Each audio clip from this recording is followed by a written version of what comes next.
Husband left his wife for a mistress at the altar, not knowing she owned all his wealth. The golden September afternoon light filtered through the century-old stained glass windows of St. John the Evangelist Basilica in Boston, casting a mosaic of colors that danced across the polished mahogany pews. Elena Carter delicately adjusted the French lace veil that had belonged to her grandmother, breathing in the scent of white peonies adorning each row of seats. 300 guests filled the main nave, familiar faces from Boston's social circle, discreet investors, relatives who measured their words like counting money. The elegant whisper of conversations mixed with the sound of violins tuning their instruments, creating a symphony of controlled anticipation. Elena studied her reflection in the antique mirror of the bridal suite, her hands instinctively caressing her belly where a small life had been growing for 4 months. The Italian silk dress embraced her curves with classic elegance, nothing exaggerated, nothing that screamed for attention, just like she had always been, discreet, refined, substantial, without needing to prove it. "You look radiant, honey," murmured Camilla, her maid of honor since their Harvard days, adjusting the folds of the train. "Damon's a lucky man." Elena smiled, but something in her chest pulsed off rhythm. Maybe it was the pregnancy hormones, or maybe it was the way Damon had been distant these past few weeks, always with meetings that ran late, phone calls he took in other rooms.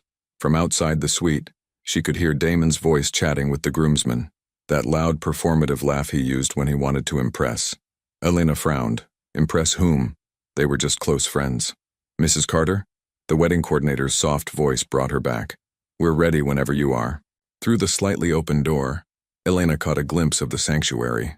The altar gleamed under crystal chandeliers, flanked by towering marble columns that seemed to reach toward heaven itself.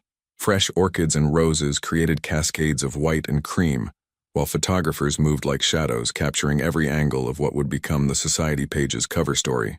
She spotted her father's empty chair in the front row. He'd passed 2 years ago, leaving behind more than just memories. The trust, the holdings, the carefully constructed financial empire that few truly understood. Elena had learned early that real wealth whispered, while fake wealth shouted. "Just one moment," Elena said, placing her hand on her lower back as her growing belly made standing for long periods increasingly uncomfortable. The baby seemed restless today, as if sensing the day's significance. Camilla handed her the bouquet of white peonies, their petals soft as silk between her fingers. "You sure you're okay? You seem, I don't know, tense." "Wedding nerves," Elena replied, though the knot in her stomach felt different from nerves. It felt like intuition warning her of something she couldn't quite name.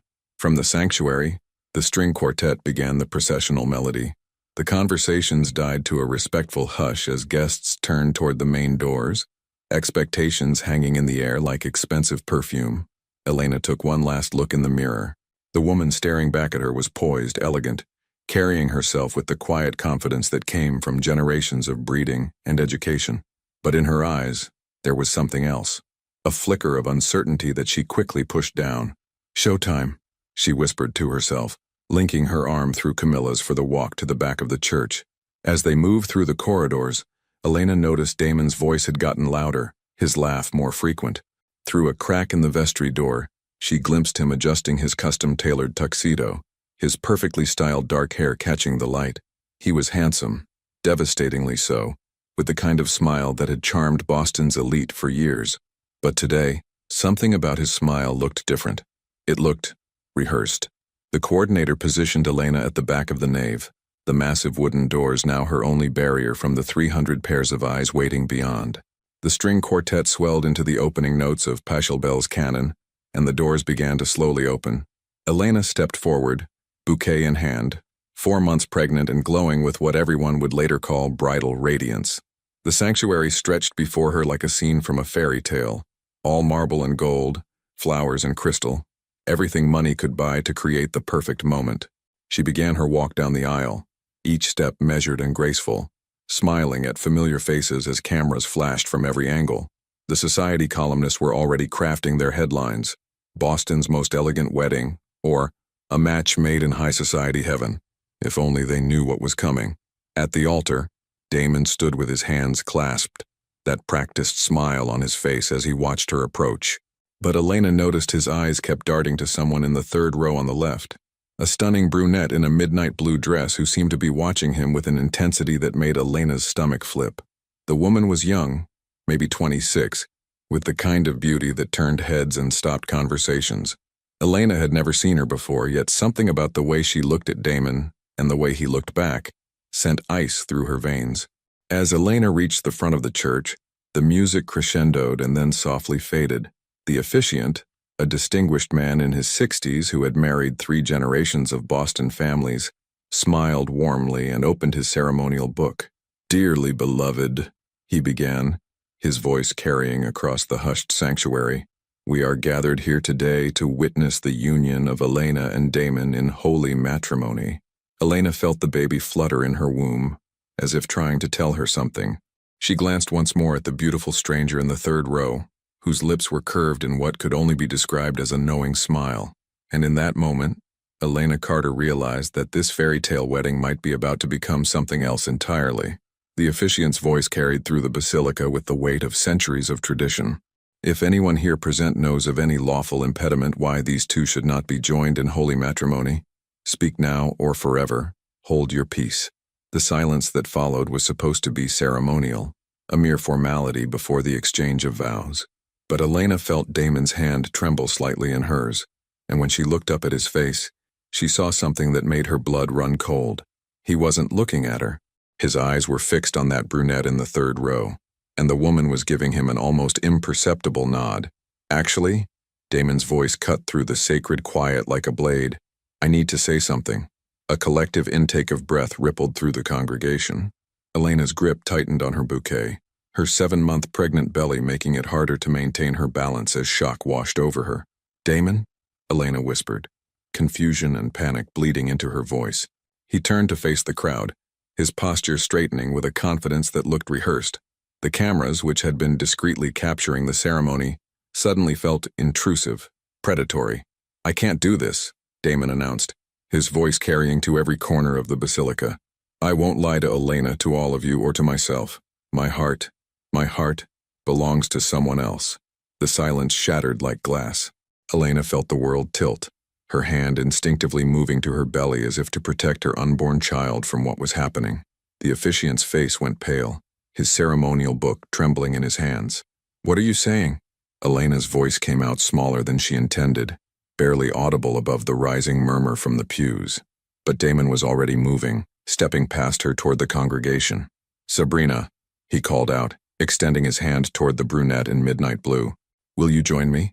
Sabrina Lake, Elena would later learn her name, rose from her seat with the fluid grace of someone who had been waiting for this exact moment. She was stunning in a way that seemed almost calculated. Long, dark hair cascading over one shoulder, emerald eyes that sparkled with triumph, and a smile that suggested she was enjoying every second of Elena's public humiliation. "Oh my God," someone whispered from the crowd. "He's not actually," but he was. Damon took Sabrina's hand and led her toward the altar, toward Elena, who stood frozen in her wedding dress like a statue carved from shock and disbelief. "Damon, stop," Elena managed, her voice stronger now, cutting through the growing chaos. "What are you doing? We're having a baby." "I know," he said, not even looking at her as Sabrina reached the altar steps. "And I'm sorry about the timing, but I can't live a lie anymore. Sabrina and we've been together for 8 months. What we have is real."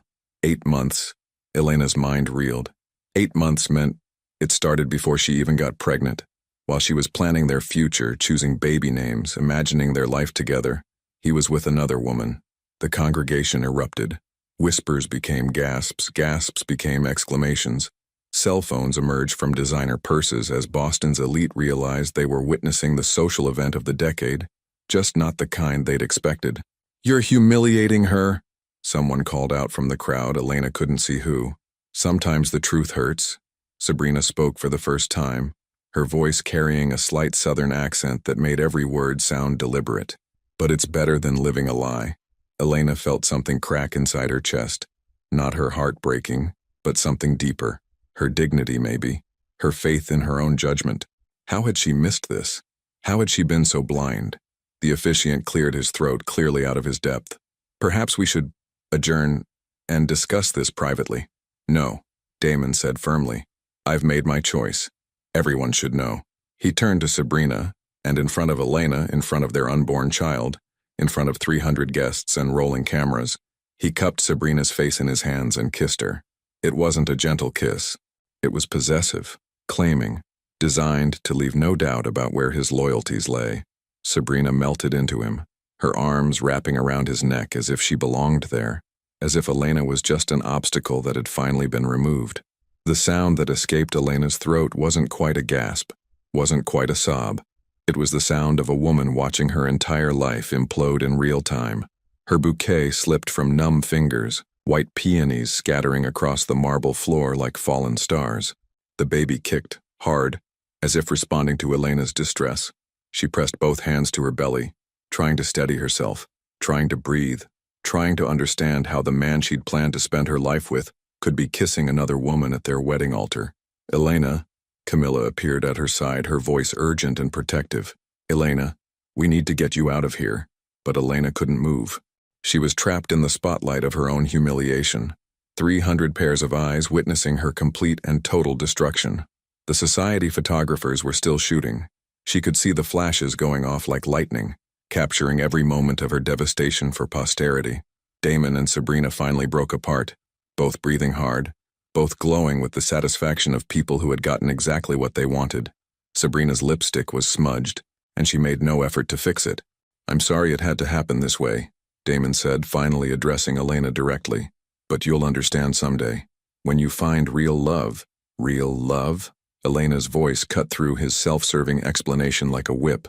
"Real love doesn't humiliate someone in front of their family and friends. Real love doesn't abandon a pregnant woman at the altar." "You're being dramatic," Sabrina interjected, her tone dismissive. "It's not like you can't find someone else. You're successful." The condescension in her voice was like a slap. Elena felt heat rise in her cheeks, but it wasn't embarrassment anymore. It was something else entirely. From somewhere in the front row, an elderly man's voice cut through the chaos with the authority of someone accustomed to being heard. "That's quite enough." All eyes turned toward the speaker, a distinguished gentleman in his 70s, impeccably dressed, with silver hair and eyes that held the wisdom of decades.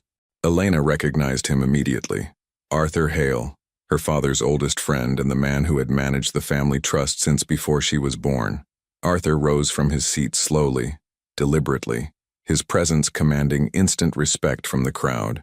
Even Damon seemed to shrink slightly under his gaze. "Young man," Arthur said, his voice carrying the quiet authority of old money and older wisdom, "you have just made a spectacle of yourself in the house of God, in front of people who came here to celebrate love, not witness its destruction." He began walking toward the altar, his steps measured and purposeful. "But more importantly, you have shown a profound lack of character, decency, and basic human respect." Damon's confident facade began to crack. "Mr. Hale, I understand you're upset, but this is between Elena and me." "No," Arthur's voice cut him off cleanly. "When you choose to make a private matter into a public circus, it becomes everyone's business, especially mine." Elena watched, still stunned, as Arthur reached into his jacket and withdrew a sealed envelope bearing the official seal of the Carter Family Trust. "You see, young man, there's something you seem to have forgotten in your moment of passion." Arthur's eyes glinted with something that might have been satisfaction as he held up the envelope for everyone to see. Something rather important about exactly who owns what in this relationship. The basilica fell into a silence so complete that Elena could hear her own heartbeat thundering in her ears. Arthur Hale stood at the foot of the altar steps, the sealed envelope in his weathered hands commanding more attention than any wedding ceremony ever could. Elena felt her 7-month pregnant belly tighten with stress as the baby responded to her elevated heart rate. Damon's confident smirk faltered for the first time. "Mr. Hale, whatever you think you're doing, I'm not thinking, young man. I'm knowing." Arthur's voice carried the weight of 7 decades of legal experience. "And what I know might surprise everyone here today, including you." Sabrina shifted uncomfortably, her triumphant glow beginning to dim as she sensed the shift in the room's energy. Her manicured fingers clutched Damon's arm possessively, but her emerald eyes darted nervously between Arthur and the envelope. "Arthur," Elena whispered, finding her voice again. The baby had stopped kicking, as if even the unborn child could sense that something monumental was about to happen. "It's all right, my dear," Arthur said gently, his tone completely different when addressing Elena. "Your father asked me to look after you, and that's exactly what I'm going to do." He opened the envelope with deliberate precision, the sound of breaking wax echoing through the silent basilica like a gunshot. The congregation leaned forward collectively, 300 people holding their breath. "Ladies and gentlemen," Arthur began, his voice carrying to every corner of the sacred space, "you are witnessing what I can only describe as a profound case of mistaken identity." Damon stepped forward aggressively. "What the hell is that supposed to mean?" "Language, please. We are in a house of worship." Arthur's rebuke was gentle but steel-hard. "What it means, Mr. Carter, is that you seem to have forgotten some rather important details about your lifestyle." Arthur withdrew the first document, official letterhead clearly visible even from the back pews. "This is the Certificate of Incorporation for Carter Holdings, LLC, established in 1987 by Elena's grandfather, Thomas Ashworth." A murmur rippled through the crowd. Elena felt her legs weaken slightly, remembering countless conversations with her father about the family business, conversations that Damon had always seemed bored by. "The holding company," Arthur continued, "which owns the downtown hotel portfolio, the commercial real estate developments, and the investment properties that generate approximately $15 million annually in rental income." Sabrina's face went pale. $15 million? Per year, Arthur confirmed pleasantly. "But that's just the beginning." He produced another document, this one bearing the seal of a major bank. "This is the trust agreement establishing the Elena Ashworth Carter Trust, funded by her father's estate and administered by myself as trustee, until Mrs. Carter's 30th birthday, which occurred 3 years ago." Elena's mind raced. She remembered that birthday, remembered Arthur visiting with paperwork she'd signed without really thinking about it. She'd been so focused on her engagement to Damon, so eager to start their life together, that she'd barely paid attention to the financial details. "The trust," Arthur said, his voice growing stronger, "which holds controlling interest in Carter Enterprises, Carter Real Estate, and—" He paused for dramatic effect. "The Carter family residence on Beacon Hill." Damon's face went from pale to green. That's not possible." "Oh, but it is." Arthur smiled with the satisfaction of a chess player delivering checkmate.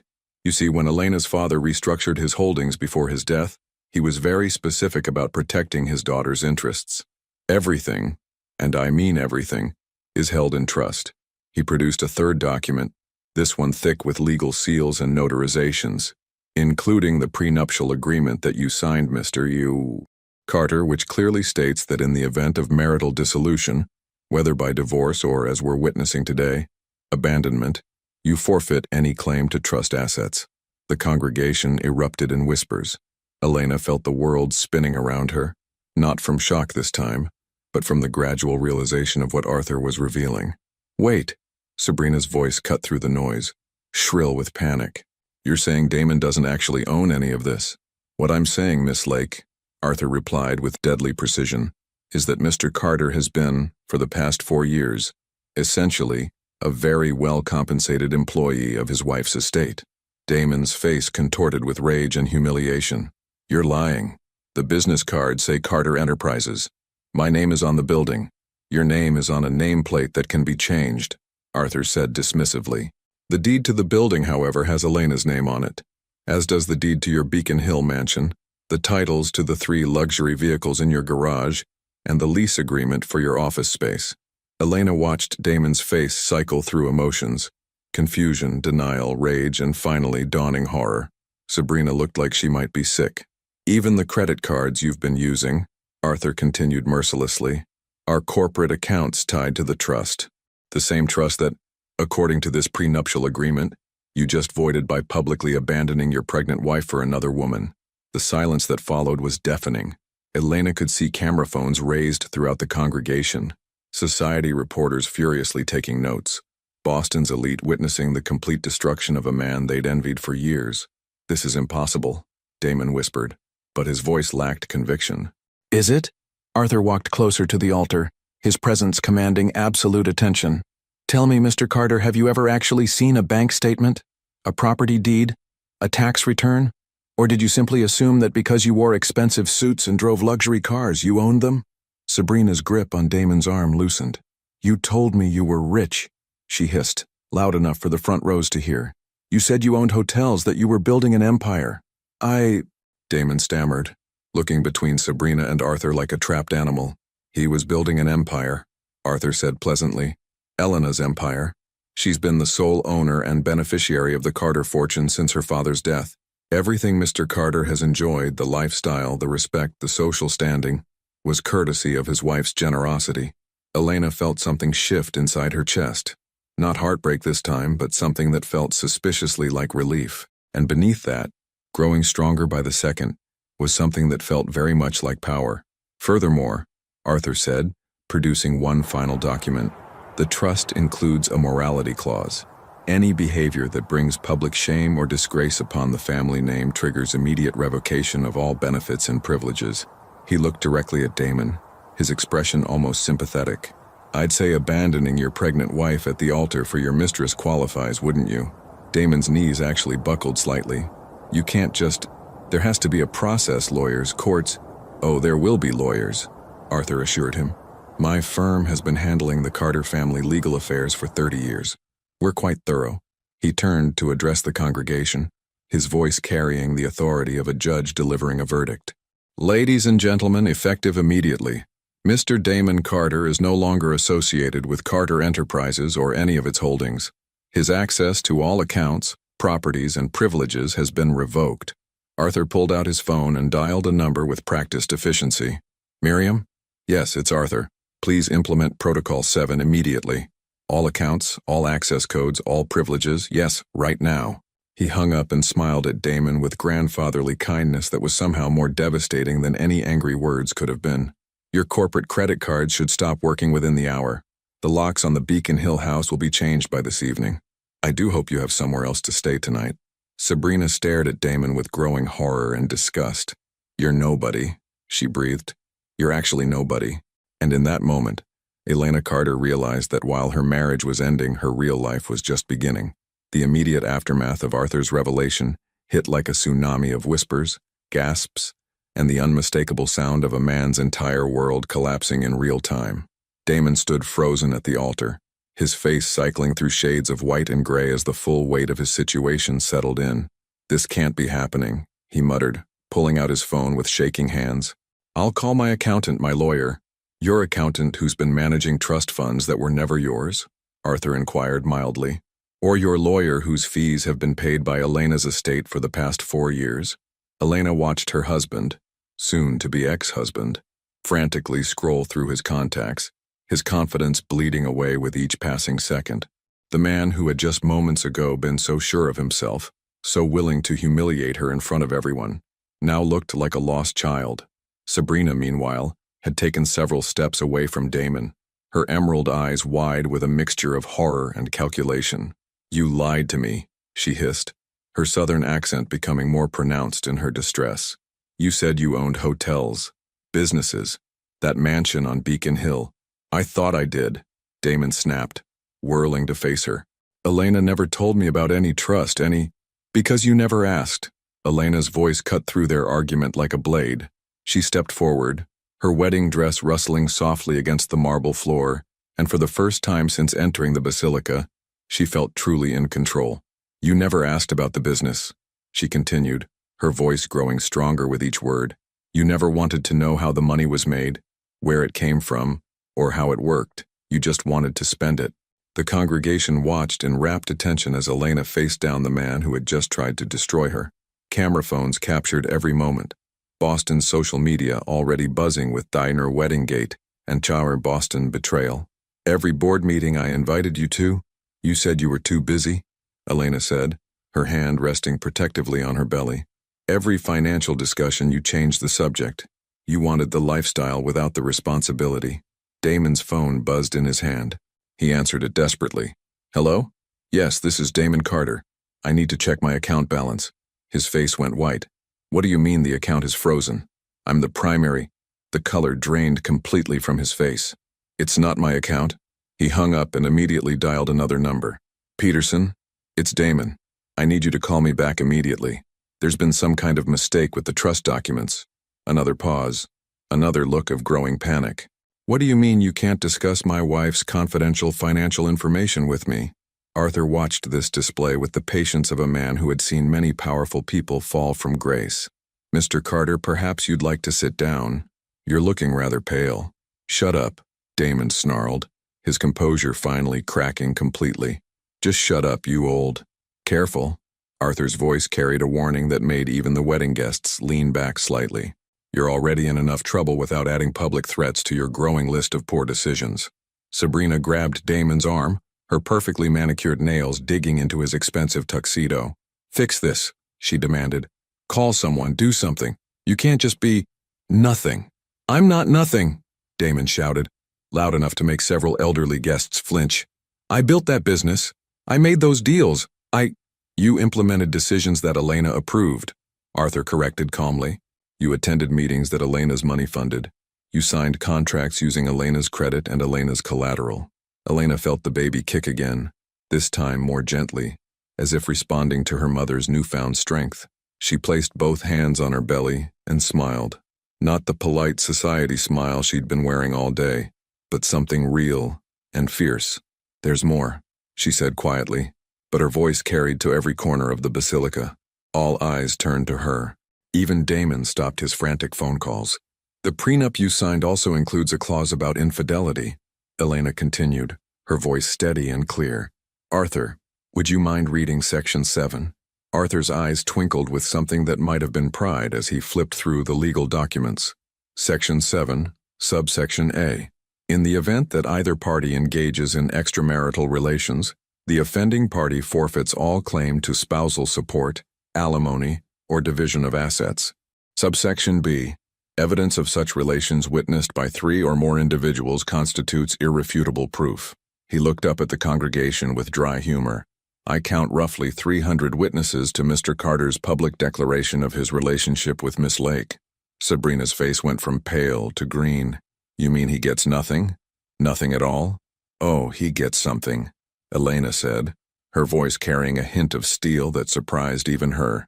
"He gets exactly what he brought into this marriage, which, if I recall correctly, was about $30,000 in student loan debt and a lease on a Honda Civic." The congregation erupted in murmurs and barely suppressed laughter. Several society matrons were openly fanning themselves, overwhelmed by the drama unfolding before them. Damon's phone buzzed again. This time it was a text message that he read aloud in disbelief. "Sir, this is building security. We've been instructed to change the locks on your office and escort you from the premises. Please arrange to collect your personal items by 5 p.m. today." "They can't do this," he said, his voice rising to near hysteria. "I have contracts, agreements, all of which were contingent on your marriage to Elena remaining intact," Arthur said pleasantly. "I'm afraid adultery voids quite a few legal arrangements, particularly when it's this public." Sabrina was backing away from Damon now, her eyes darting toward the exits as if calculating her escape route. "I don't understand," she said, her voice rising. "You told me you were rich. You told me we could travel, that you could take care of me." "I can," Damon insisted desperately. "I just need time to sort this out, to talk to Elena privately." "No," Elena said firmly. "There will be no private conversations, no negotiations, no second chances." She turned to address the entire congregation, her voice carrying with surprising authority. "You all came here today expecting to witness a wedding. Instead, you've witnessed something much more valuable. The truth." She looked directly at Damon and Sabrina, both of whom were now looking like cornered animals. "You both made choices today. You chose cruelty over kindness, selfishness over loyalty, and public humiliation over private honesty. Now you get to live with the consequences of those choices." Arthur's phone buzzed and he answered it briefly. "Excellent. Yes, we'll need a car at the front entrance." He hung up and turned to Elena. "My dear, your new security team is outside whenever you're ready to leave." "New security team?" Damon demanded. "Well, yes," Arthur said matter-of-factly. "Elena is now a single woman worth approximately $50 million, pregnant with the heir to the Carter fortune. She'll need protection from fortune hunters and unstable ex-husbands." The implications of his words hung in the air like incense. Elena was no longer just the abandoned bride. She was one of the wealthiest single women in Boston, and everyone in that basilica knew it. Sabrina made a small, desperate sound and turned toward Damon one last time. "You ruined everything," she whispered, her voice carrying clearly in the acoustically perfect space. I gave up my engagement to a doctor for you. A doctor who actually owned his own practice. The confession hit Damon like a physical blow. You were engaged? To someone else? 3 weeks ago. Sabrina's composure finally cracked completely. But you promised me mansions and yachts and European vacations. You said we'd live like royalty. Elena watched this exchange with growing amazement. Not only had Damon cheated on her, but he'd done it with a woman who had cheated on someone else. The irony was almost too perfect. Ladies and gentlemen, Arthur announced to the congregation, I believe this spectacle has run its course. Elena, shall we retire to somewhere more private? Elena nodded, suddenly feeling exhausted. The adrenaline that had been sustaining her was beginning to fade, and the baby was making its presence known with increasingly urgent kicks. But as she turned to leave with Arthur, Damon made one last, desperate play. Elena, wait! He lunged forward, grabbing her arm. We can work this out. The baby needs a father, needs stability. Elena looked down at his hand on her arm, then up at his face with an expression that could have frozen Boston Harbor. Take your hand off me, she said quietly, or my new security team will remove it for you. Elena's voice cut through the basilica's charged atmosphere with crystalline clarity, but it was the look in her eyes that made Damon's hand drop from her arm as if he'd been burned. For the first time in their 4-year relationship, he was seeing Elena Carter not as the compliant society wife, but as the woman who controlled a $50 million empire. Step back, she said, her voice carrying an authority that seemed to surprise even her. Now, 2 men in dark suits appeared at the basilica's entrance as if summoned by magic. Arthur's new security team, Elena realized. Their presence was discreet but unmistakable, and their eyes were fixed on Damon with professional assessment. Damon raised his hands in a gesture of surrender, but his face twisted with humiliation and rage. This is insane, Elena. You're destroying our family over what? Hurt feelings? Hurt feelings? Elena's laugh was sharp enough to cut glass. You think this is about hurt feelings? She turned to face the entire congregation, her wedding dress train sweeping dramatically behind her. 300 of Boston's elite sat transfixed, witnessing what would undoubtedly become the most talked-about social event of the decade. Ladies and gentlemen, Elena began, her voice carrying clearly through the acoustically perfect space. You came here today expecting to see a wedding. Instead, you've seen something far more valuable, a masterclass in consequences. She looked directly at Sabrina, who was now pressed against a marble pillar as if trying to disappear into it. Miss Lake, you made a calculated decision to pursue a married man, didn't you? Sabrina's mouth opened and closed soundlessly. Her earlier confidence completely evaporated. You saw the lifestyle, the cars, the house, the social standing. Elena continued mercilessly. You probably did your research, found out about the business, the properties, the apparent wealth. You thought you were trading up. I loved him, Sabrina stammered weakly. Love? Elena's eyebrows rose. Is that what you call it when you leave your fiancé, a doctor, you said, for what you thought was a richer man? The congregation collectively drew in breath. Several society reporters were frantically taking notes, their phones recording every word. What was his name? Elena pressed. Your fiancé, the one you abandoned for my husband. Sabrina's face crumpled. Dr. Harrison Briggs, she whispered. He works at Mass General, pediatric surgery. A pediatric surgeon, Elena repeated, letting the words hang in the air. A man who saves children's lives for a living. And you left him for, what did you think Damon was again? Arthur cleared his throat gently. If I may, Elena, I believe Dr. Briggs called our office yesterday. Something about Miss Lake disappearing with his grandmother's engagement ring. The gasp that went through the congregation was audible. Sabrina went white as the marble pillar behind her. You stole his grandmother's ring? Elena asked, her voice rising slightly. I didn't steal it, Sabrina protested. He gave it to me. And then you ran off with another man without returning it, Arthur observed mildly. Dr. Briggs seemed quite distressed. Apparently it's been in his family for 4 generations. Elena felt the baby kick again, as if responding to the stress and drama swirling around them. She placed a protective hand on her belly and made a decision that surprised everyone, including herself. Arthur, please call Dr. Briggs and tell him that Miss Lake will be returning his ring immediately. Also, please express my apologies on behalf of, well, everyone involved in this mess. She turned back to Sabrina, whose hands flew instinctively to the antique diamond ring on her finger. Take it off. Now. You can't make me. Actually, I can, Elena said calmly. Because in about 30 seconds I'm going to file a report with the Boston police about stolen property. Your choice. Return it voluntarily, or explain to the authorities why you're wearing another woman's family heirloom after abandoning your fiancé for a married man. Sabrina's fingers trembled as she slipped the ring off her finger. The diamond caught the light from the stained glass windows, casting rainbow reflections across the white marble. Arthur, would you mind ensuring that gets back to Dr. Briggs safely? Arthur accepted the ring with a slight nod. Of course, my dear. Damon, who had been watching this exchange with growing horror, finally exploded. This is ridiculous, Elena. You're being vindictive and petty. Petty? Elena turned on him with a fury that made several guests lean back in their pews. You think holding someone accountable for their actions is petty? She gestured toward the congregation, her voice rising with righteous anger.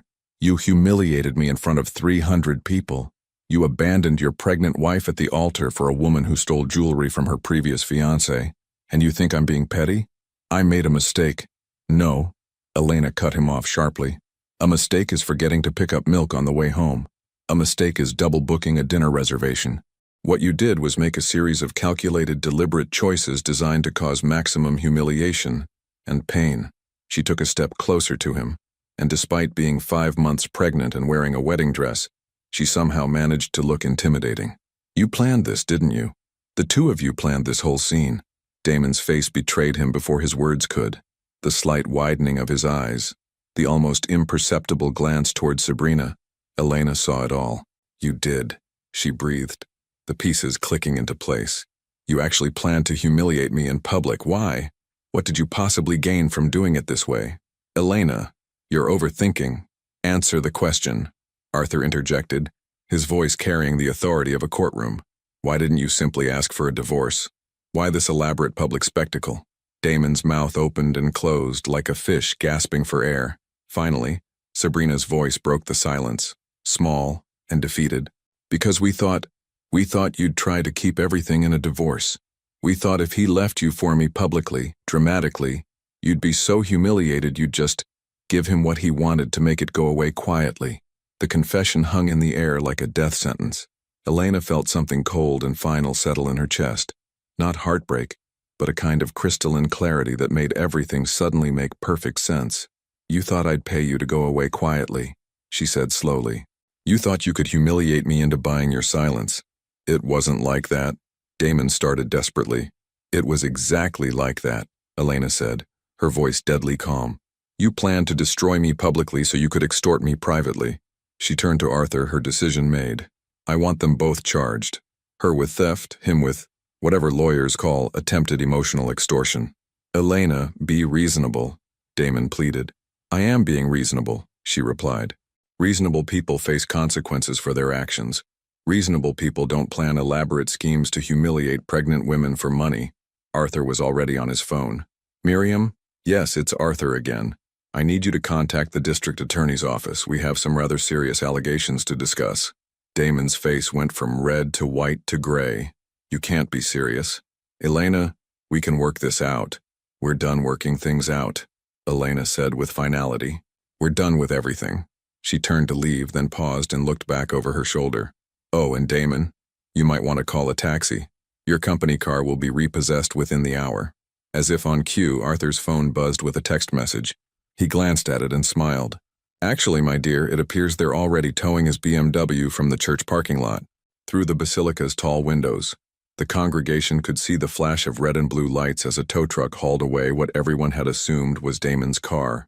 Sabrina made a small, broken sound and sank onto a marble step, the full weight of her situation finally hitting her. She had no ring, no boyfriend, no future husband, and presumably no way home, except calling the pediatric surgeon she'd betrayed.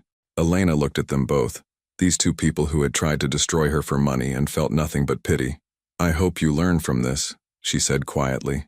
I hope you both become better people. She turned and walked toward Arthur and the exit, her wedding dress trailing behind her like a queen's coronation robes. But as they reached the basilica doors, Elena heard running footsteps behind them, and a voice she didn't recognize calling out, Mrs. Carter, wait, please. Elena turned at the sound of the unfamiliar voice, her hand instinctively moving to her belly as one of Arthur's security men stepped protectively closer. A man in his early 30s was jogging toward them, his face flushed and anxious, wearing surgical scrubs under a hastily thrown-on jacket. "Please," he called out again, slightly out of breath. "I'm Dr. Harrison Briggs. I think we need to talk." Elena felt Arthur tense beside her, his hand moving toward his phone, but she held up a hand to stop him. Dr. Briggs looked nothing like what she'd expected. Tall and lean with kind eyes behind wire-rimmed glasses. The kind of exhausted face that spoke of long hours saving lives rather than chasing social status. "Dr. Briggs," Elena said carefully, studying his face. "I assume you're here about the ring?" "Partly," he said, his voice carrying a Boston accent softened by years of education. "But mostly, I'm here because I owe you an apology." Behind them, Elena could hear the commotion continuing inside the basilica, Damon's increasingly desperate phone calls, Sabrina's quiet sobbing, and the excited chatter of 300 witnesses processing what they'd just seen. "You owe me an apology?" Elena asked, genuinely confused. Dr. Briggs ran a hand through his disheveled brown hair, a gesture that spoke of someone more comfortable in an operating room than a social situation. "I knew she was seeing someone else. Sabrina, I knew for weeks, maybe months." Arthur's eyebrows rose slightly, but he remained silent, letting the doctor continue. "I work 80-hour weeks at the hospital," Dr. Briggs said, his voice heavy with guilt. "I kept telling myself I was building a future for us, saving money for the wedding, the house, kids someday, but really I was just hiding." Elena felt an unexpected pang of sympathy. "Hiding from what?" "From the fact that she was never really with me," he said quietly. "She was with the idea of being a doctor's wife, the security, the respectability, but she was always looking for something bigger, richer, more glamorous." He glanced toward the basilica doors where the sounds of chaos were still audible. "When she disappeared 3 days ago with my grandmother's ring, I hired a private investigator.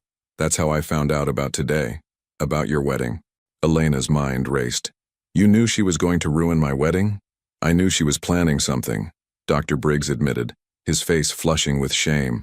"The PI told me she'd been bragging to her friends about landing a real catch, someone who could give her the life she deserved. I should have warned you, but You what?" Arthur's voice carried a note of steel. "I wanted to see if she'd actually go through with it," Dr. Briggs said, his honesty brutal and raw. "I wanted to see how far she'd sink. And I'm sorry, God, I'm so sorry, that your pain was the price of my cowardice." Elena stared at this man who had just confessed to knowingly allowing her wedding to be destroyed, and found herself feeling not anger, but a strange kinship. They had both been betrayed by people they'd trusted, both been blind to signs they should have seen. "You could have stopped this," she said quietly. "Yes," he agreed immediately. "I could have. I should have. And I'll have to live with that for the rest of my life." The honesty in his voice was unlike anything Elena had heard from Damon in years. No excuses, no deflection, just stark acknowledgement of his failure. "Why are you telling me this now?" she asked. Dr. Briggs pulled a small velvet box from his jacket pocket, his grandmother's ring, which Arthur had apparently already arranged to have returned. "Because watching what just happened in there, seeing how you handled yourself with such grace and strength, it made me realize what real character looks like." He held out the ring box to Elena. "This belonged to my great-grandmother, then my grandmother, then my mother.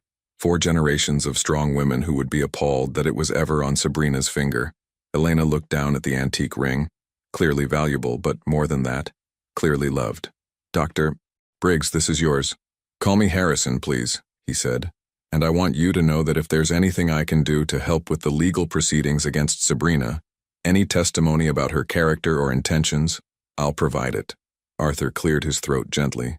"That's very generous, Doctor, but there's more," Harrison interrupted, his voice growing stronger.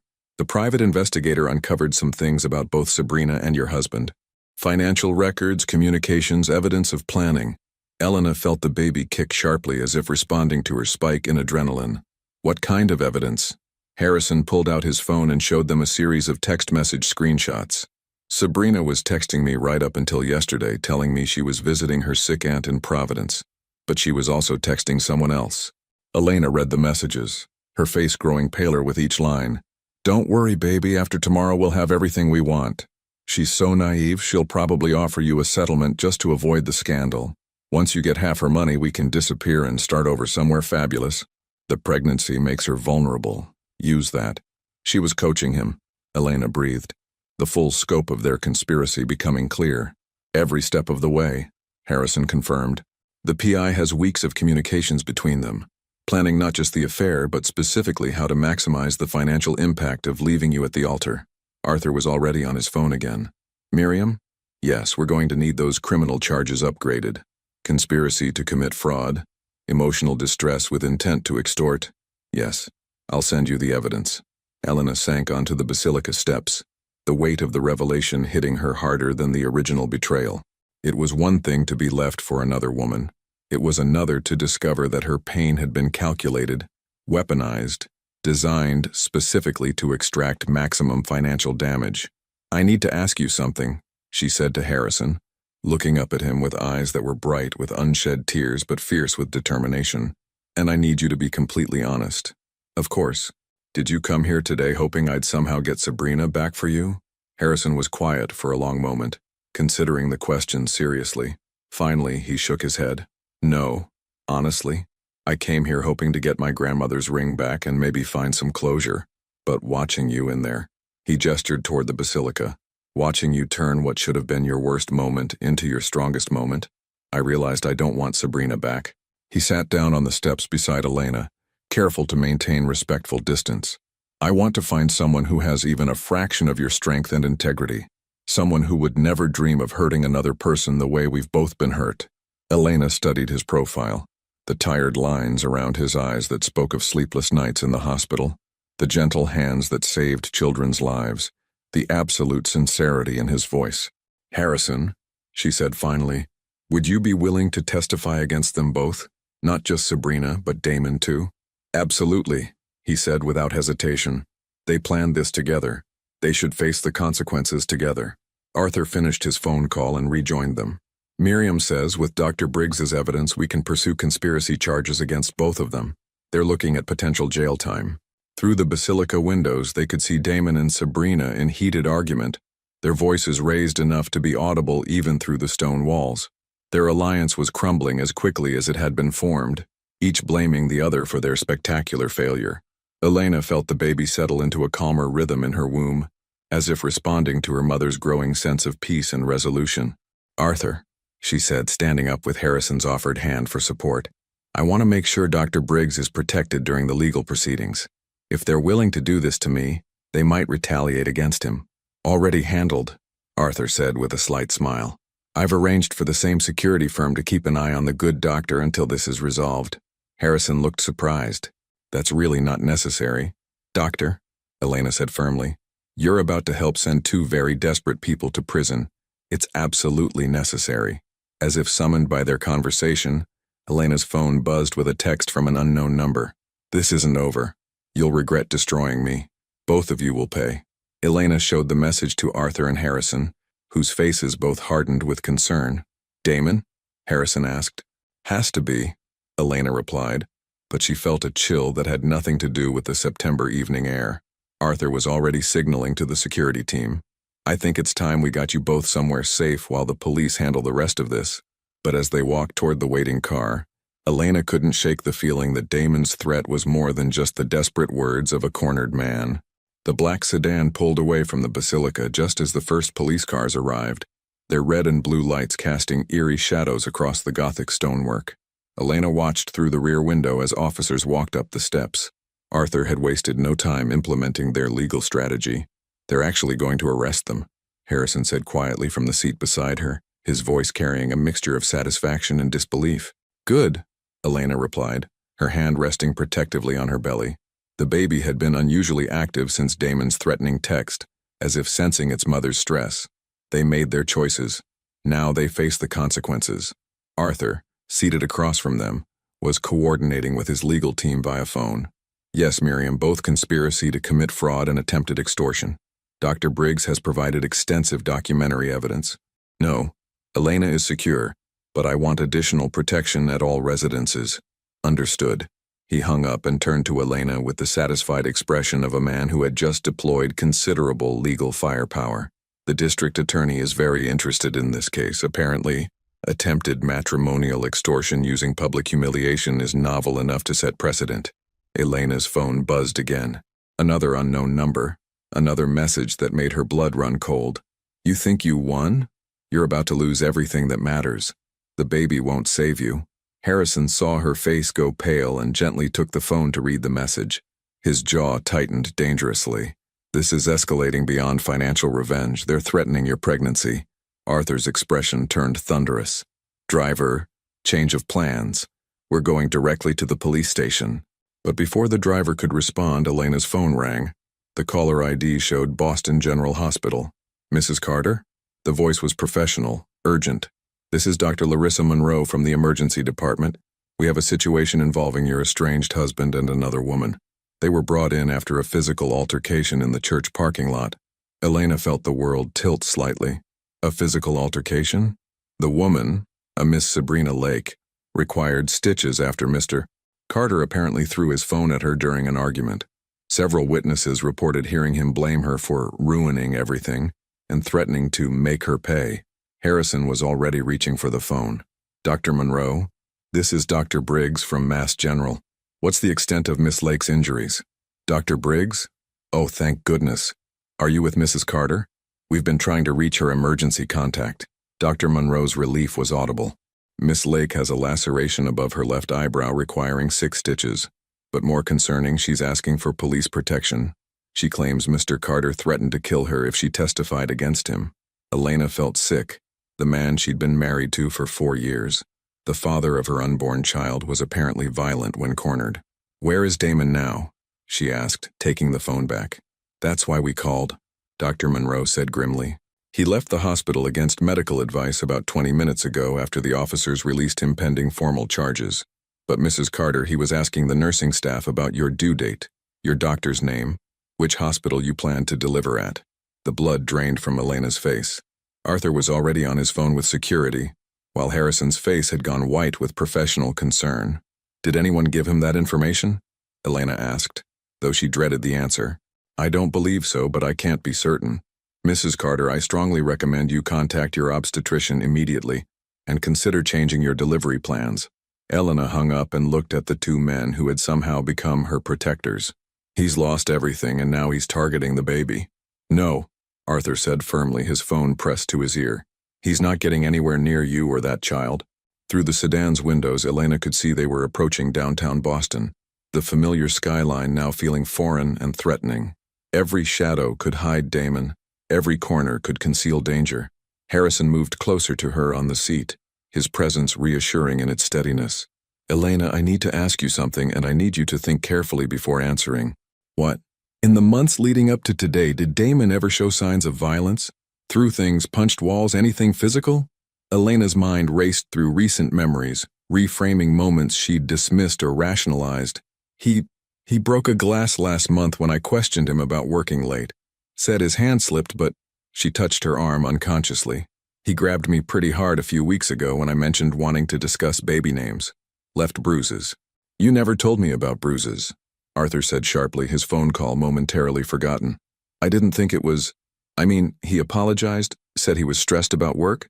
Elena's voice trailed off as she realized how naive she'd been. Harrison's expression was grim.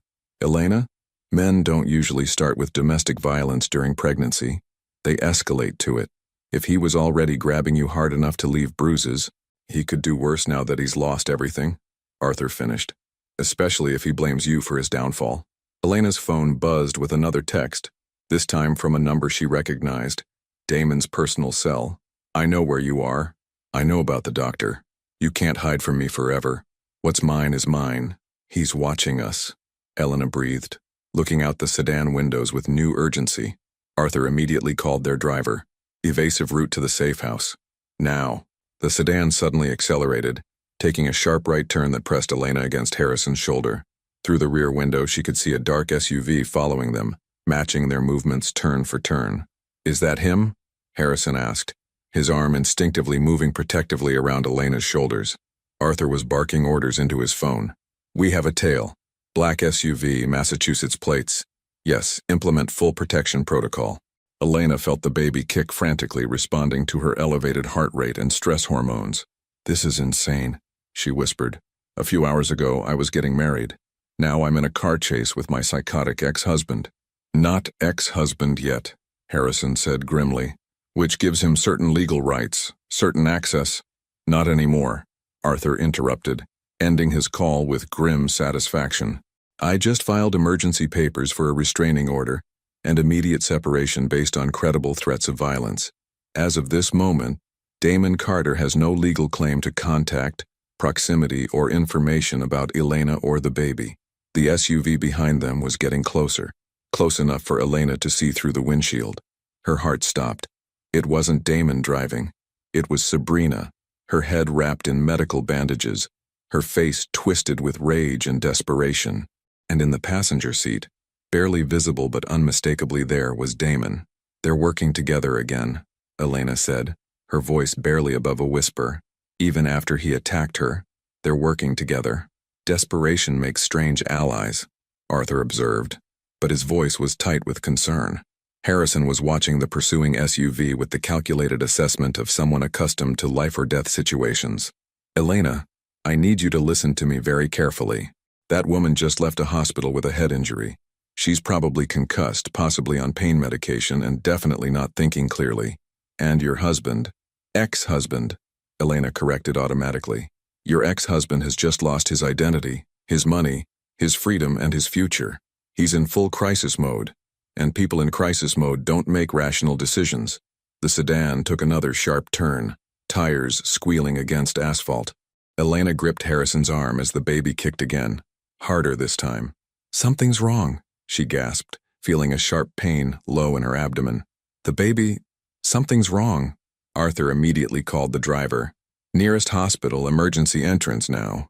But as they raced through Boston's narrow streets toward medical help, the dark SUV with its cargo of desperate, dangerous people followed relentlessly behind them, and Elena realized that her nightmare was far from over. The Massachusetts General Hospital emergency entrance erupted into controlled chaos as the black sedan screeched to a halt. Harrison was out of the car before it fully stopped, his medical training overriding everything else, as Elena doubled over with another wave of abdominal pain. "Get me a wheelchair now," he shouted to the security guard, his voice carrying the authority of someone who belonged in this environment. "Pregnant woman, 20 weeks, severe cramping and stress-induced complications." Elena felt Arthur's steadying hand on her shoulder as hospital staff surrounded them with practiced efficiency. But through her pain she could see the dark SUV pulling into the parking garage, Sabrina and Damon still pursuing them even to the hospital. "Harrison," she gasped between contractions. "They followed us here." "Security," Harrison called out as they wheeled Elena through the automatic doors. "We have credible threats against this patient. Lock down the maternity ward and call Boston PD immediately." Dr. Monroe appeared at Elena's side, her face grim with professional concern. "Mrs. Carter, we're going to take excellent care of you. But I need to know, are these stress-related contractions or something more serious?" "The baby was fine this morning," Elena managed, her hands clutching her belly protectively. "But after everything today, the threats, the chase, stress can absolutely trigger preterm labor at 32 weeks, Dr. Monroe confirmed, guiding the wheelchair toward the elevators. "We need to get you monitored immediately and possibly administer medications to slow the labor." As they moved through the hospital corridors, Elena caught glimpses of police officers arriving, their radios crackling with communications about the domestic violence situation. Arthur was coordinating with them, his voice clipped and urgent. But Elena's focus was pulled to the elevator doors as they opened to reveal a terrifying sight. Sabrina Lake, her hospital bandages bloody and askew, her face a mask of desperate rage. "You!" Sabrina snarled, lunging toward the wheelchair. "This is all your fault." Harrison moved faster than Elena had ever seen anyone move, intercepting Sabrina and pushing her back against the elevator wall. "Security! Code Gray, Elevator Bank 3! You destroyed everything!" Sabrina screamed, struggling against Harrison's restraint. "He was mine! The money was supposed to be mine!" Hospital security converged on the scene as Elena was rushed past the chaos toward the maternity ward. But she could hear Sabrina's voice echoing down the hallway. "I'm not finished with you. I'm not finished." Dr. Monroe slammed her badge against the maternity ward security door, sealing them into the protected area. Mrs. Carter, you're safe now. Focus on breathing, focus on the baby. Elena was transferred to a hospital bed, monitors immediately attached to track both her vital signs and the baby's heartbeat. The steady beep, beep, beep of her child's heart was the most reassuring sound she'd heard all day. The baby's heart rate is elevated but stable, Dr. Monroe reported, studying the readouts. Your blood pressure is dangerously high, but that's understandable given the circumstances. Harrison appeared in the doorway, slightly out of breath but unharmed. Sabrina's been sedated and is under police guard. But Elena, his face was grave. Damon wasn't with her. Security is searching the hospital, but he could be anywhere. As if summoned by their conversation, Elena's phone buzzed with another message. Hospital security won't keep me away from my child. I have rights. Arthur appeared behind Harrison, his face thunderous. The restraining order has been expedited and served. Damon Carter is now legally prohibited from coming within 500 feet of Elena or attempting any contact. If he tries to enter this hospital, he'll be arrested immediately. That won't stop him, Elena said quietly, her hand resting on the fetal monitor. He's not thinking rationally anymore. He's desperate. Dr. Monroe checked the monitors again, frowning at Elena's continued elevated blood pressure. Mrs. Carter, I need to be frank with you. The stress you're under is dangerous for both you and the baby. We may need to consider bed rest, possibly even hospitalization, until the immediate threat is resolved. I can't hide in a hospital room forever, Elena protested. You won't have to, Harrison said firmly. Arthur and I have been discussing options. There are private security firms that specialize in protecting domestic violence victims. We can create a safe environment for you to recover. Elena looked at these two men who had become her unlikely protectors, the elderly lawyer who had known her since childhood, and the young doctor whose own life had been shattered by the same people threatening her. Why are you doing this? She asked Harrison. You barely know me. Sabrina hurt you too, but you could just walk away from all of this. Harrison sat down in the chair beside her bed, his expression serious. Because walking away is what I did before when I knew she was planning to hurt you. I won't make that mistake again. He glanced at the fetal monitor, his medical training evident in how he read the displays. And because that baby in there is innocent. Whatever Damon and Sabrina have planned, whatever they think they're owed, that child doesn't deserve to pay the price. Arthur's phone rang, and he answered it with growing concern. What do you mean he's not in custody? But the assault charge? I see. Yes, keep me informed. He hung up and turned to Elena with carefully controlled alarm. Sabrina's been arrested, but she's claiming Damon forced her to follow you. She says he threatened to kill her if she didn't help him track you down. And they believe her? Elena asked. It's complicated, Arthur admitted. She has documented injuries from his assault earlier. Her lawyer could argue she was acting under duress. Doctor, Monroe looked up from adjusting Elena's IV. What does that mean for Mrs. Carter's safety? It means Sabrina might get a reduced sentence in exchange for testifying against Damon, Harrison said grimly. But it also means Damon is still out there, possibly more desperate than ever. Elena felt another contraction, this one stronger than the others. The baby's heart rate spiked on the monitor, causing Dr. Monroe to move with sudden urgency. I need everyone who's not medical staff to step outside, Dr. Monroe ordered. Mrs. Carter, we may need to take more aggressive steps to stop these contractions. As Arthur and Harrison moved toward the door, Elena's phone buzzed one more time. This message was different, shorter, more ominous. I'm coming. But what chilled Elena to the bone wasn't the message itself. It was the fact that it had been sent from inside the hospital. The maternity ward's security alarms shrieked through the corridors as Dr. Monroe worked frantically to stabilize Elena's contractions. The baby's heart rate jumped erratically on the monitor, responding to its mother's terror as she stared at her phone screen. He's in the building, Elena whispered, her voice barely audible over the medical equipment. Damon's inside the hospital. Harrison was already on his phone with security.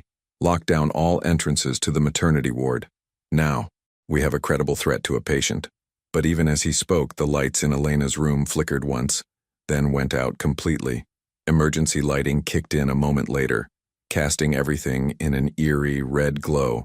That's not a power failure, Dr. Monroe said grimly, checking Elena's IV line. Someone cut the main power to this wing. Through the reinforced glass window of Elena's room, they could see hospital security guards running past, their radios crackling with urgent communications. Arthur appeared in the doorway, his face pale but determined. Elena, we need to move you, he said urgently. Damon somehow got access to maintenance areas. He's disabled security cameras on this floor. I can't move her, Dr. Monroe protested. Her blood pressure is dangerously elevated and the contractions are getting stronger. Moving her could trigger full labor. Elena gripped the bed rails as another contraction hit, this one strong enough to make her cry out. The baby kicked frantically as if sensing the danger surrounding them. Then we make our stand here, Harrison said, positioning himself between Elena's bed and the door. Arthur, how long until police backup arrives? 2 minutes, maybe 3. The words were cut off by the sound of the security door to the maternity ward being forced open. The electronic lock had failed with the power, and someone with knowledge of the hospital's layout was taking advantage. Elena heard footsteps in the corridor, slow, deliberate, purposeful. Damon's voice carried through the walls, no longer the polished businessman she'd married, but something raw and desperate. Elena, I know you're here. You can't hide from me forever. Dr. Monroe pressed the emergency call button repeatedly, but with the power disrupted, Elena wasn't sure if the signal was getting through. We have one of the Carter fortune. Damon's voice was getting closer, more unhinged. Our baby, my heir. You can't take that away from me. Harrison moved to the door, his hands steady despite the chaos. Arthur, call hospital security again. Tell them he's on the maternity ward. Already done, Arthur replied, but his voice carried doubt. But if he's disabled the security systems, Elena felt another contraction, this one accompanied by a sharp pain that made her gasp. Dr. Monroe immediately checked the monitors, her face grave. The baby's in distress, she announced. Elena, I need you to try to stay calm, but we may need to consider emergency delivery if this continues. No, Elena said firmly, her voice stronger than she felt. Not like this. Not with him threatening us. Damon's footsteps stopped directly outside Elena's room. Through the small window in the door she could see his silhouette, tall, imposing, but somehow diminished by desperation. Elena, his voice was softer now, almost pleading. Open the door. We need to talk. This is still my child, my family.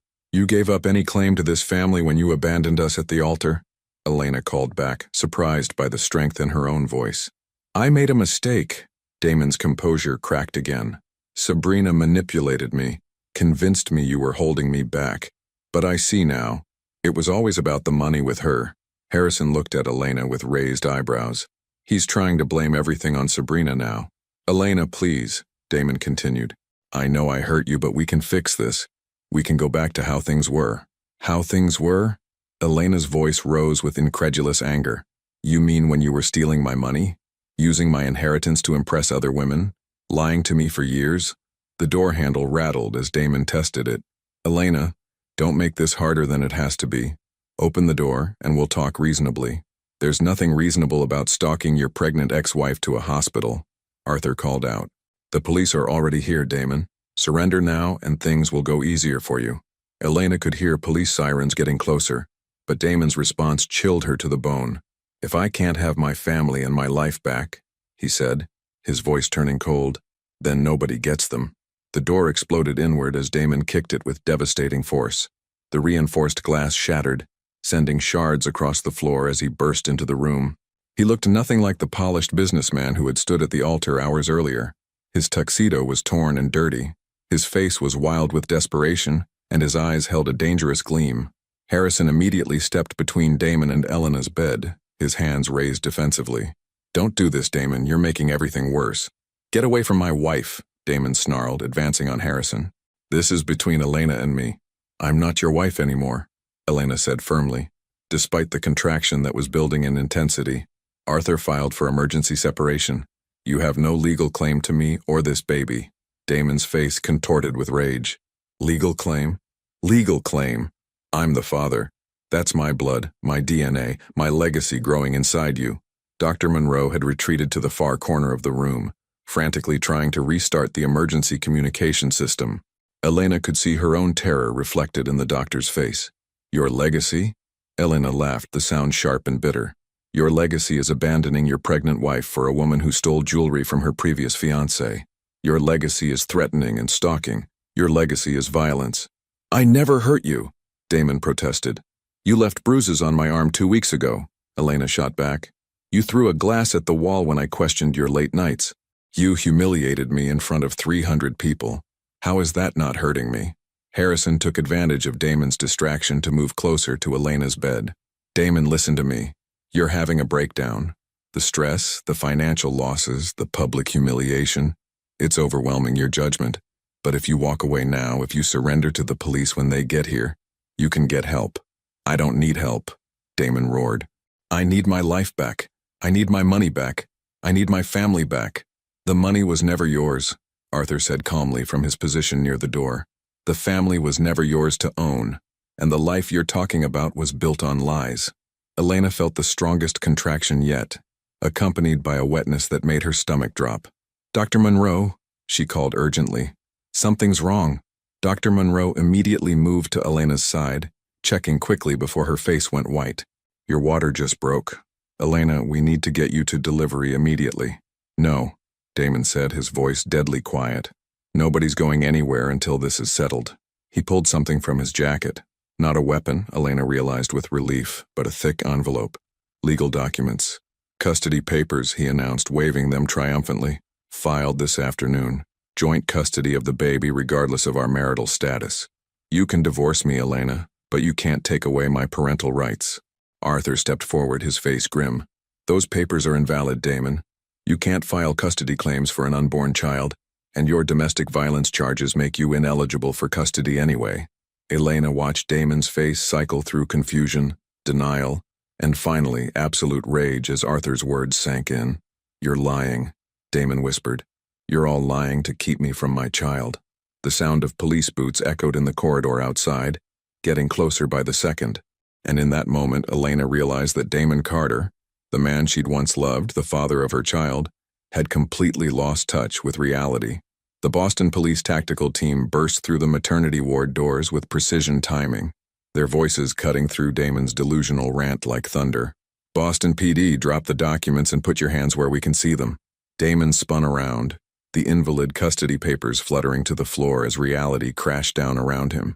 6 officers in tactical gear surrounded the room, their presence instantly transforming the chaotic scene into controlled law enforcement. This is my wife, Damon screamed, his voice cracking with desperation. This is my baby. You can't arrest me for wanting to see my own family. Sir, step away from the bed and put your hands behind your head, the lead officer commanded, his voice brooking no argument. Elena felt another powerful contraction and gripped Harrison's hand as Dr. Monroe worked frantically to prepare for emergency delivery. Even in the chaos, her baby was coming, and nothing, not Damon's breakdown, not the police, not anything, was going to stop it. Officers, Arthur stepped forward with his identification. I'm Arthur Hale, Mrs. Carter's attorney. Mr. Carter is subject to an emergency restraining order and is prohibited from being within 500 feet of my client. The lead officer nodded grimly. We're aware, sir. Damon Carter, you're under arrest for violation of a restraining order, breaking and entering, destruction of hospital property, and stalking. This is insane, Damon protested as officers moved to restrain him. Elena, tell them we can work this out. Elena looked at the man she'd once planned to spend her life with, disheveled, desperate, completely detached from reality, and felt nothing but pity. Damon, she said quietly, her voice carrying clearly despite another contraction. I hope someday you get the help you need, but you'll never be part of this baby's life, not after today. The finality in her voice seemed to break something in Damon's already fractured psyche. He lunged toward the bed one last time, but the officers were ready. They tackled him to the ground as he screamed incoherently about his rights, his money, his family. Ma'am, doctor, Monroe called urgently. We need to move you to delivery now. This baby isn't waiting for anyone. As Elena was rushed from the room on a gurney, she caught one last glimpse of Damon being dragged away in handcuffs, still ranting about custody and money and betrayal. Harrison jogged alongside her bed, his medical training evident as he consulted with Dr. Monroe about her condition. How are you feeling? He asked Elena, as they moved through the corridors. Like I'm about to become a mother, Elena replied, surprising herself with a laugh despite everything. And like I just watched my old life die completely. Arthur appeared beside them, slightly out of breath but smiling. Elena, I have news. Sabrina Lake just agreed to testify against Damon in exchange for a reduced sentence. With her testimony and Dr. Briggs's evidence, we can put Damon away for years. Elena felt a profound sense of relief wash over her as they reached the delivery room. The nightmare was truly ending. 6 hours later, Elena held her daughter, tiny, perfect, red-faced and furious at being born into such chaos, and felt her heart expand in ways she'd never imagined possible. The baby had arrived healthy despite the stress, weighing 6 pounds and screaming with the lungs of a future CEO. "She's beautiful and strong," Harrison said softly from his chair beside the bed. He'd stayed through the entire delivery, offering medical expertise about premature births and moral support in equal measure. "The NICU team says she's doing exceptionally well for 32 weeks. She's everything," Elena whispered, tracing her daughter's tiny features with one finger. "Arthur, did you file the birth certificate papers?" Arthur nodded from his position by the window, where he'd been fielding calls from lawyers, reporters, and concerned family friends. "Genevieve Ashworth Carter. No father listed as per your instructions." Elena had chosen her grandmother's name, Genevieve, partly for family tradition, but mostly because it meant white wave. She wanted her daughter to know that sometimes life's biggest challenges could wash away everything that wasn't meant to be, leaving only what truly mattered. Harrison's phone buzzed, and he glanced at it with growing satisfaction. "That was my contact at the DA's office. Damon's been formally charged with domestic violence, stalking, violation of a restraining order, and conspiracy to commit fraud. With Sabrina's testimony about their extortion plan, he's looking at significant prison time." "What about Sabrina?"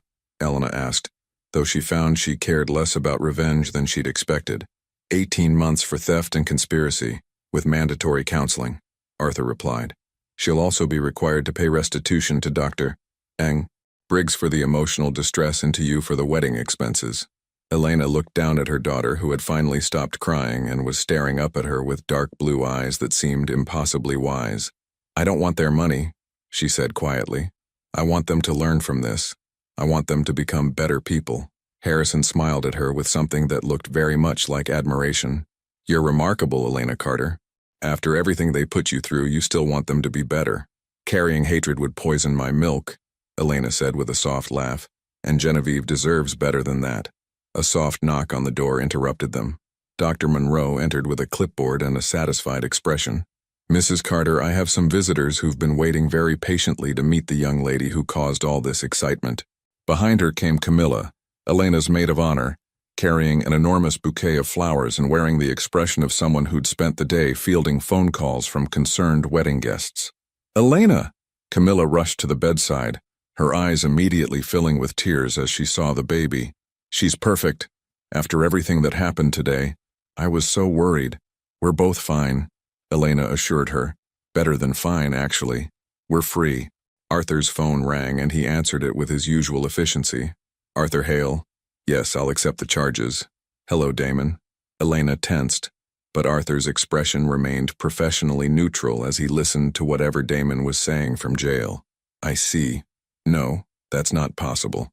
Because you have no legal standing, no financial assets, and no credibility with any court in Massachusetts. No, Elena will not be visiting you. Yes, I'll convey your message." He hung up and turned to Elena with a mixture of amusement and disbelief. "Damon wanted me to tell you that he's sorry for today's misunderstanding, and that he hopes you'll come to your senses about the custody arrangement." Elena laughed, actually laughed, at the absurdity of it. Even in jail, he still thinks he can manipulate the situation. "Some people never learn," Harrison observed, "but that's not your problem anymore." Elena looked around the room at the people who had stood by her during the worst day of her life. Arthur with his unwavering legal protection, Harrison with his unexpected heroism, Camilla with her loyal friendship. These were her real family now. "What happens next?" she asked Arthur. "Next, you focus on being a mother," Arthur replied. "The trust will provide more than enough security for both of you. The legal proceedings will continue without requiring much from you, and you get to decide what kind of life you want to build." Elena looked down at Genevieve, who had fallen asleep in her arms with the boneless trust that only babies could manage. "I know exactly what kind of life I want to build," she said softly. "One where my daughter never doubts her worth, never settles for less than she deserves, and never lets anyone make her feel small." Harrison cleared his throat gently.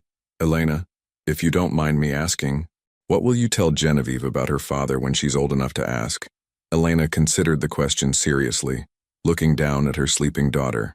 "I'll tell her the truth, that her father lost his way, made terrible choices, and hurt people he should have protected. But I'll also tell her that his failures don't define her. and that she comes from a long line of strong, intelligent, compassionate women who built something beautiful in this world. She looked up at Harrison with a smile that held no trace of bitterness. And I'll tell her that sometimes the worst things that happen to us clear the path for the best things that are yet to come. Arthur's phone buzzed with a text message. He glanced at it and chuckled.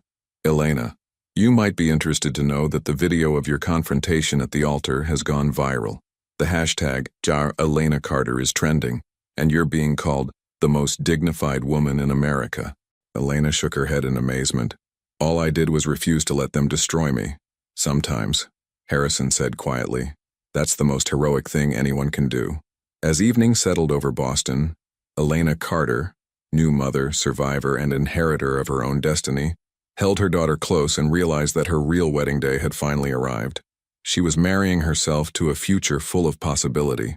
18 months later, the morning sun streamed through the windows of Elena's new home, a beautiful but modest colonial in Cambridge, chosen for its proximity to Harvard and its quiet neighborhood feel, rather than its ability to impress. She had sold the ostentatious Beacon Hill mansion, donating the proceeds to a local women's shelter. The symbolism hadn't been lost on anyone. Elena Carter was building a life based on substance, not show. Genevieve sat in her high chair, systematically destroying a piece of toast while babbling in the complex language that only 18-month-olds understood. Her dark hair caught the light, and her bright blue eyes, so different from Damon's, sparkled with intelligence and mischief.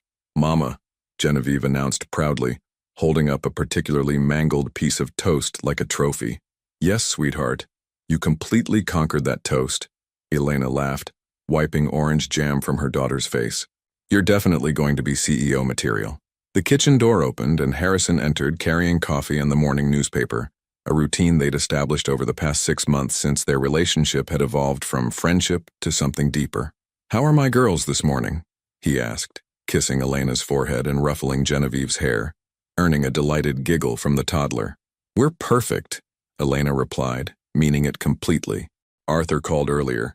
The final divorce decree was signed yesterday. It's officially over. Harrison nodded with satisfaction. And Damon?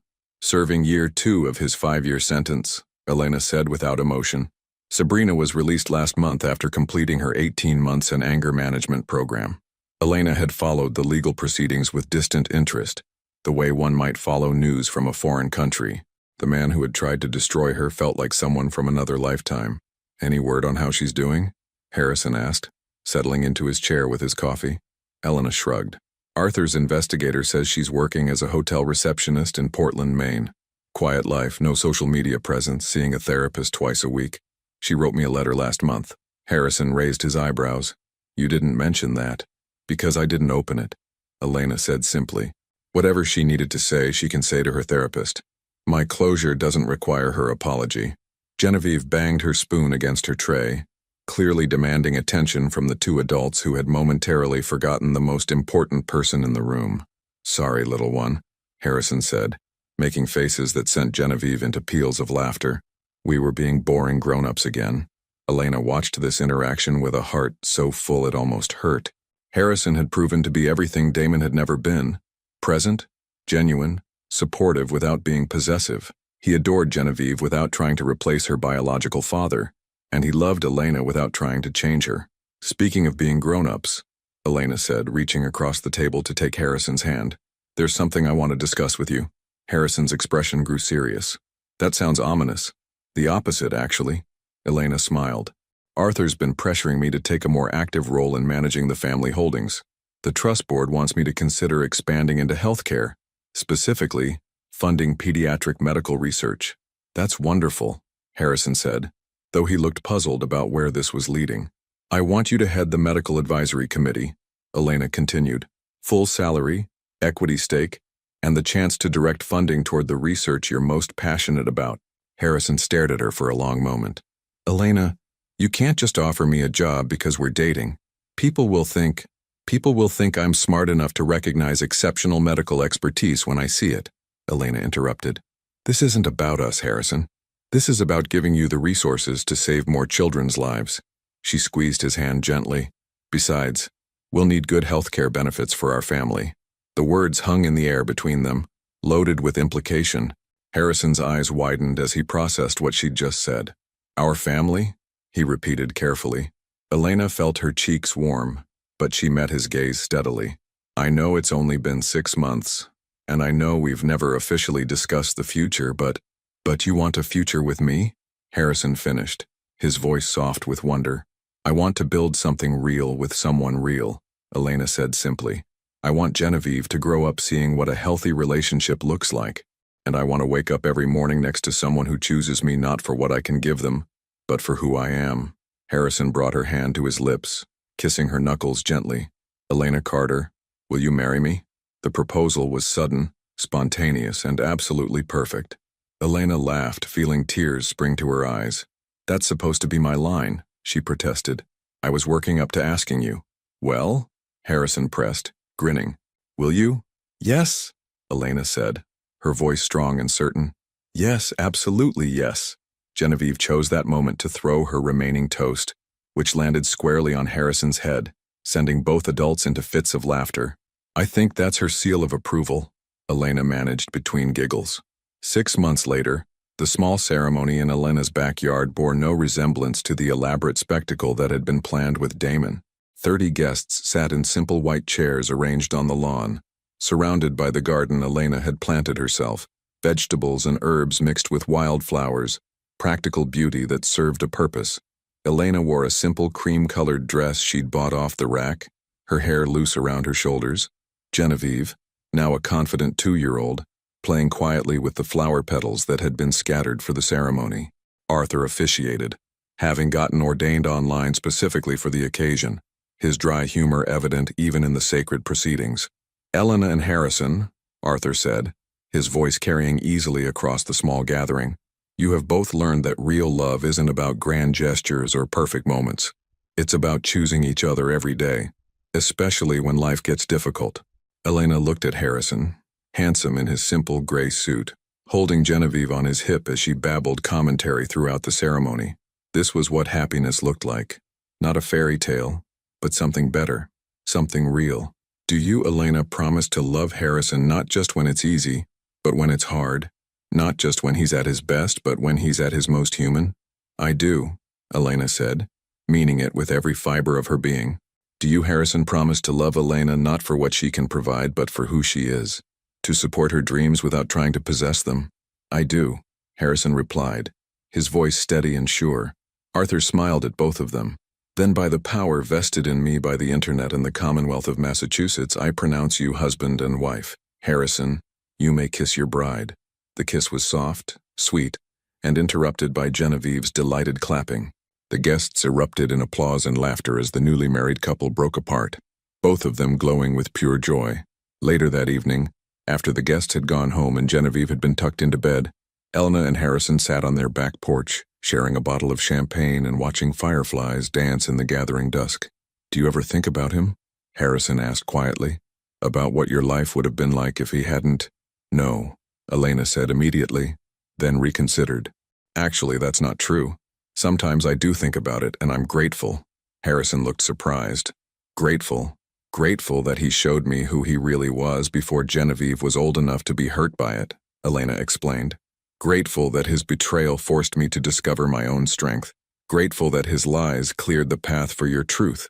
She leaned against Harrison's shoulder, feeling the solid warmth of him, the absolute security of being loved by someone who chose her for all the right reasons.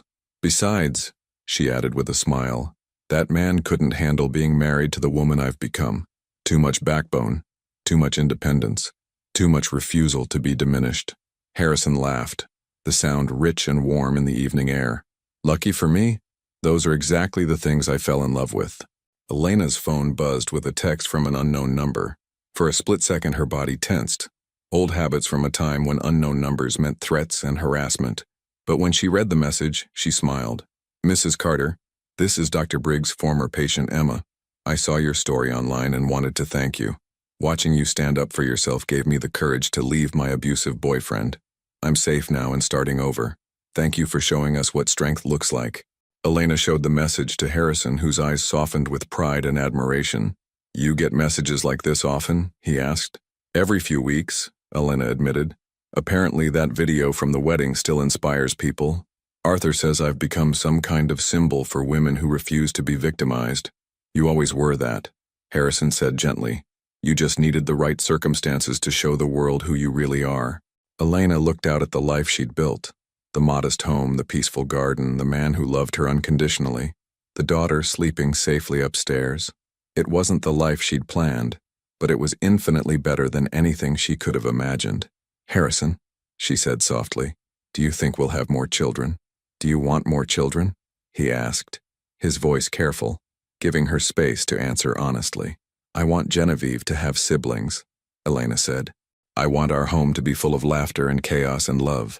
I want to raise children who know their worth, who choose partners who honor them, who build lives based on character rather than appearances. Harrison kissed the top of her head. Then that's exactly what we'll do. As night settled over Cambridge, Elena Carter Briggs sat with her husband on the porch of their chosen life, listening to the sounds of their sleeping daughter upstairs, and feeling nothing but gratitude for the betrayal that had set her free. She had learned that sometimes the worst thing that happens to you is actually the best thing, because it forces you to become who you were always meant to be, and she was exactly who she was meant to be. Final note, Elena's story became a testament to the power of dignity over revenge, substance over style, and authentic love over calculated manipulation. She never wrote a book, never started a foundation, never became a public speaker. Instead, she lived quietly and powerfully, raising strong children, supporting meaningful causes, and showing the world that true victory isn't about destroying your enemies. It's about refusing to let them destroy you. Damon served his full sentence and emerged from prison a broken man who never recovered his social standing or financial stability. He never remarried, never had other children, and spent his remaining years as a cautionary tale about the price of cruelty. Sabrina completed her rehabilitation and eventually found happiness as a small-town teacher, having learned that real worth comes from contribution, not acquisition. She never attempted to contact Elena again, and Arthur Hale continued protecting the Carter family interests until his peaceful death at age 89, secure in the knowledge that he had raised a woman who would protect herself. The end. What would you have done in Elena's situation? Would you have found the strength to choose dignity over revenge? Your participation in our channel is very important. Please leave your thoughts in the comments below. I hope you enjoyed today's video. If you did, please leave a like to help me out and don't forget to subscribe to the channel so you don't miss out on the next stories. Thanks for watching and see you in the next video.